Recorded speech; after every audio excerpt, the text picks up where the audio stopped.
beautiful humans. Welcome to another episode of Corey Spectra Services.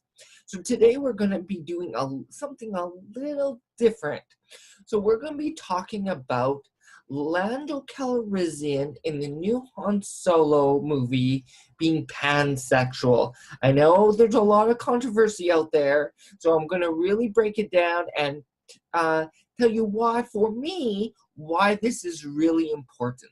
Okay, but before we get into that, I want to tell you some changes that are coming up, and as things are going to be rapidly changing in the next while, and I'll be kind of off the air for a little bit during a majority of the summer, and because I'm going to be moving, I'm going to be revamping my private practice. And so things are going to be looking differently when everything comes back together. And I just want to let you know that that's what's going on. And so I haven't forgotten to make sure to keep posting or anything. But there will be kind of a time during the next 2, maybe 3 months where I won't be posting anything just to get things resorted. But in the meantime, I will be posting the odd video, a little bit more on an upcoming workshop I will be doing. It will be based on the 5 love languages by Gary Chapman, as well as I will be adding other pieces to it because I believe it's incomplete. It's awesome. The core tool that he provides is amazing, but it's not enough. So I'll be adding more, and that will be on it will be at the end of the month, the 30th, Saturday from 1 to 4 p.m. and I will be posting more information about that, as well as have an event posting. And so in between, I'll have some odd things I'll be posting for videos and things like that. Otherwise, I will be slowing things down, get ready for my move. Okay, so let's get to this controversy that Lando Calrissian is now pansexual. Okay, so before we get into that, what I want to talk about is what is pansexuality. So I'm going to go to going to the urban dictionary here. And so pansexuality is basically that they are attracted to any gender, but the Urban Dictionary defines it being kind of gender blind. They don't care what gender you are, right? It's more about the heart. And then it's really about being attracted to the person, whereas omnisexuals, however, notice that person's gender, they recognize it and are attracted to all genders. So it's really similar, but kind of subtle. Now, sometimes some people use the term omnisexual as a way to describe going beyond just being attracted to a human being. And so, and this is relevant, I bring this up in the subtleties of the different words, because there's a suggestion in one of the articles, I believe USA Today, on May 17th, 2018, when the writer talks about how Lando is pansexual and talks about there's some flirting between him and a robot. And so if we add the piece about being attracted to more than just humans, omnisexual would probably be more fitting, just from that language. But it's just subtle language pieces, and there's another word that I think is very similar that we should bring into this dynamic conversation. Polysexuality is sexual attraction to multiple but not all genders. A polysexual person is one encompassing a characterization by many different genders, but is not all. So differentiating from bisexual, with bisexual, the technical definition is where you're attracted to male and female, although often people use bisexual is more similar to pansexuality. Whereas polysexual is where you could be attracted to an intersex person and a male, or, you know, intersex trans and female, for example, or just the multiple genders within the trans spectrums, right? So there is some differences here, and I just want to, I'm sharing these different definitions as a way to start the conversation. So I don't think, certainly Lando from the description is not polysexual, but just to bring out the subtleties in language. So whether he is pansexual or omnisexual is, I think, kind of splitting hairs a little bit, but it is important that we know the difference and understanding that. So before we get any further, I want to address some opinions that are out there in the wild internet. People are sharing so much about what they think, their disgust, some outright outlandish homophobia or panphobia, and it's kind of disgusting. And so let's break it down, and then I'll come to why I think it's important. So some people are just saying it's inappropriate. And so why is it inappropriate? He's not having sex on screen with someone of the same sex, or a trans person, or a robot, or whatever. Because it is a family show, that would be inappropriate. However, if he's flirting with a guy or a robot or whatever, how is that any more inappropriate than when he was trying to, charm it up with Leia, right? What's the difference here? If we're talking about that these things are the same, just with different genders, then what's issue? And so if someone's saying it's inappropriate, that is a sign of discrimination, okay? And so if he's flirting with a guy or a girl, these are the same thing, okay? Why does, I'll get to why this matters in a bit, okay? So, and now if he was having sex with a female on screen, or a guy, or whatever, in both cases, that would be inappropriate. Now, I think the fear is that we might be teaching kids to be gay, or pansexual, or whatever, right? That's the fear out there.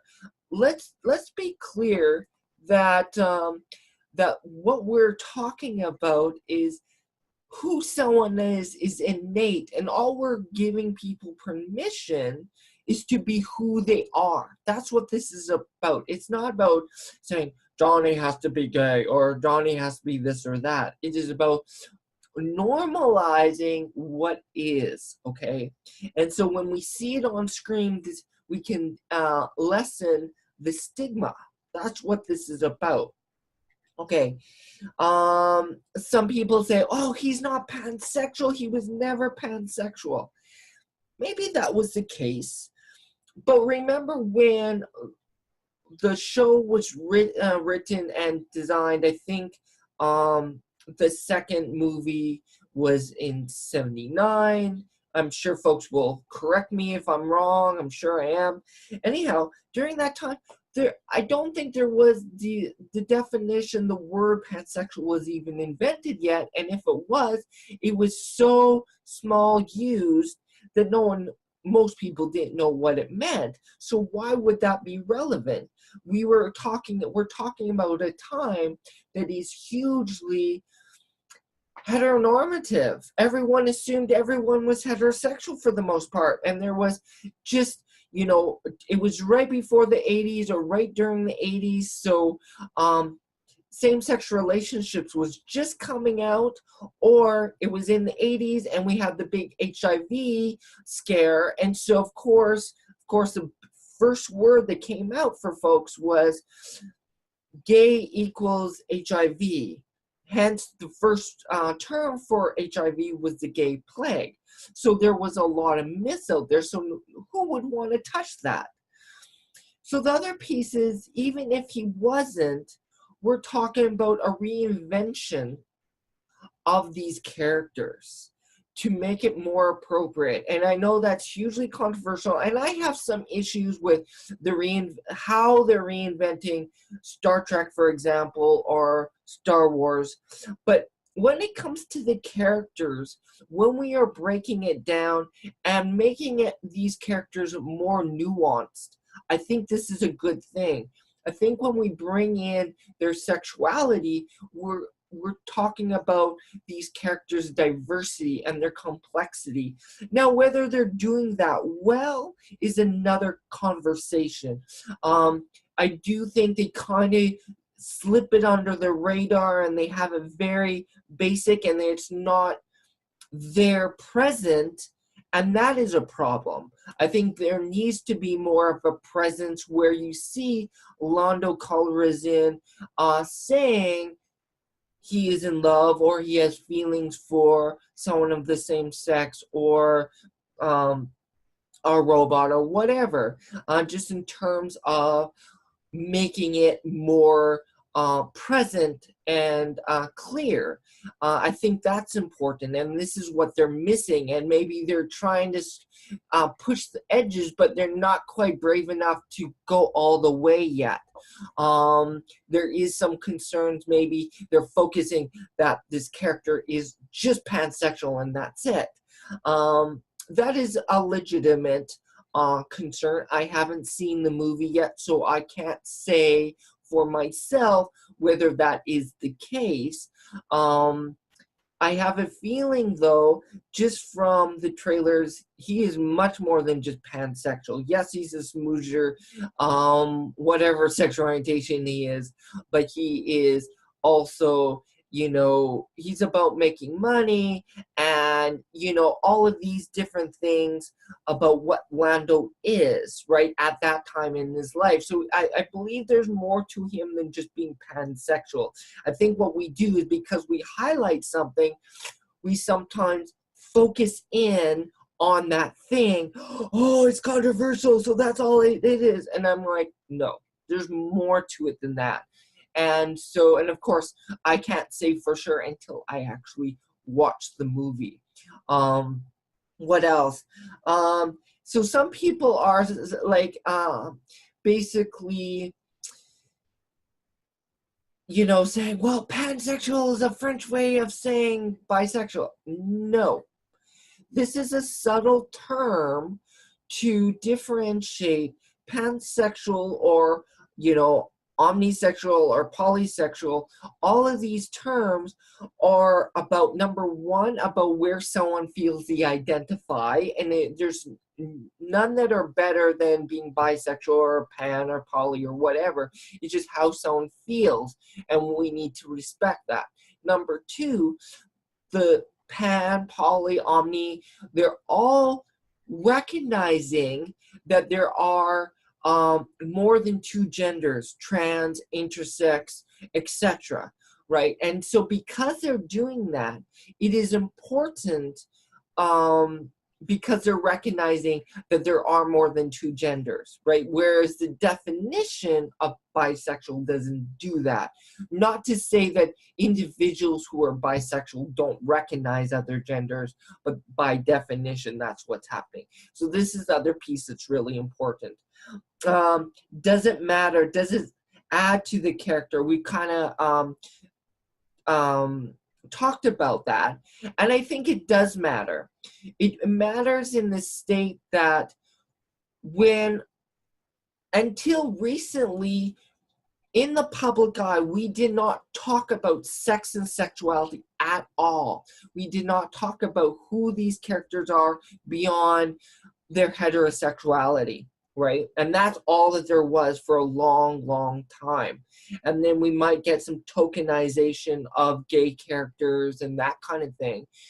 Now there's a little bit more depth to gay characters, some trans characters, these kind of things. Now we're getting into the complexity of multiple identities and who they are. Now, if it was just tokenization, yeah, it's great that it's there, and could we go further? Absolutely. And I think it's necessary. But why is this necessary? When we have prejudice that still says that if you have same-sex relationships, you're a sinner, you're going to hell, you're sick, that kind of mentality still exists out there. When children are coming out at home as youth, there's still fear. There is still like a fear of coming out, being kicked out of the home, being abused, all of these kind of things.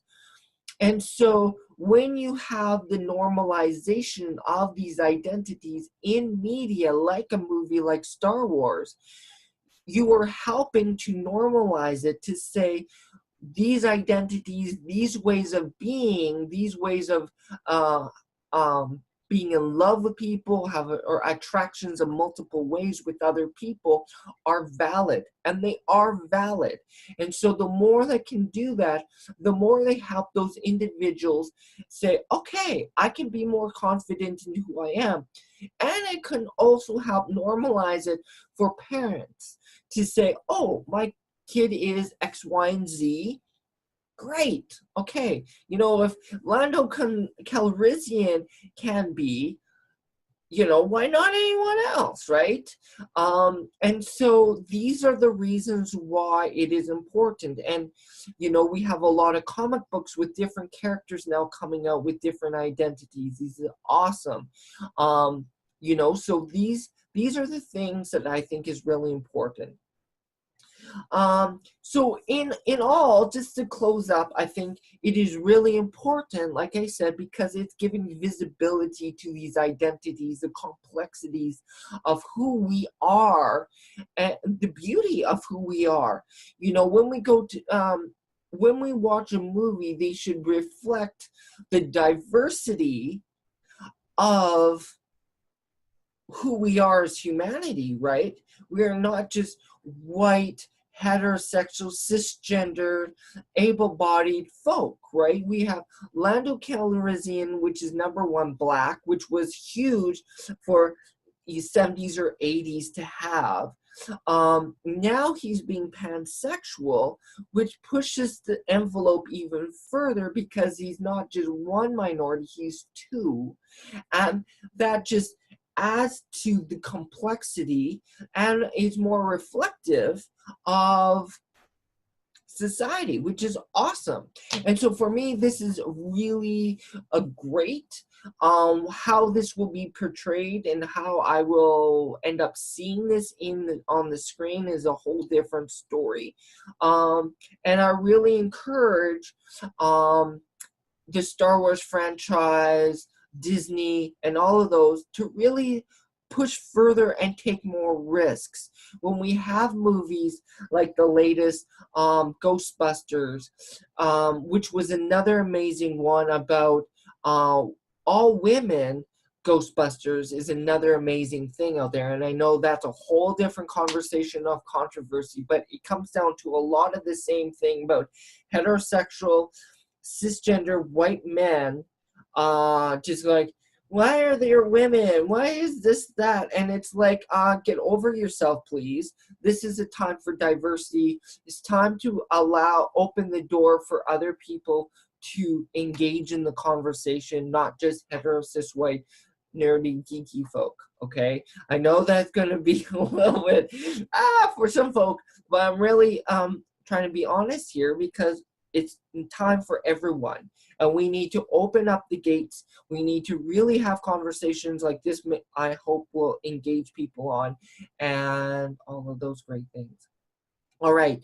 So hope you have a great day. Thank you again. And hope, come and check out more of my videos. If you like this video, press like. If you have comments, questions about what I've just talked about, because there was a lot of nuanced pieces, post below. Please subscribe so you can keep up to date with all my videos, and I will talk to you soon.